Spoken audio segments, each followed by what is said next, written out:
అందరికీ నమస్కారం. Latest updates ఇప్పుడు కానీ మనం చూసినట్లయితే 8 గంటలకి ఈరోజు గురువారం ఇక్కడ ప్రస్తుతం అప్డేట్ కానీ చూసినట్లయితే పెద్దపల్లి గురించి ఇక్కడ జీఆర్ఎం పాలెంలో 2 దూడలను చంపేయడం జరిగింది. అందులో ఒక దూడని సకానికి తిన్నది. ఎందుకంటే మనకి ఇదే పుణ్యక్షేత్రం పక్కన పుణ్యక్షేత్రంలో మనం చూసినట్లయితే అక్కడ రక్తం మాత్రం తాగి చంపేసి బయటకు వచ్చేసింది. కానీ ఇక్కడికి వచ్చిన తర్వాత మొత్తం 3 ఆవులు చంపేసి ఒక దూడని సగం తినేసి మిగతా 2 చోట్ల రక్తం తాగి ఉంది. కాబట్టి ఈరోజు ఆహారం తింది కాబట్టి ఖచ్చితంగా ఇక్కడ అది రెస్ట్ తీసుకునే అవకాశం ఉంది.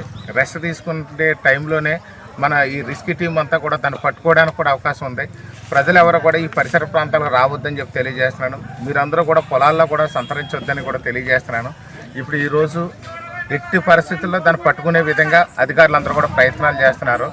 ఎందుకంటే ఇక్కడ ఇది దొరికే ప్లేస్గా కూడా అనుకూలంగా ఉందనే విధంగా కూడా అధికారులు తెలియజేస్తున్నారు.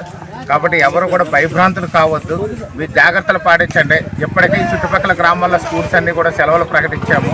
కాబట్టి ప్రజలందరూ కూడా ఇక్కడ సమన్వయం పాటించండి.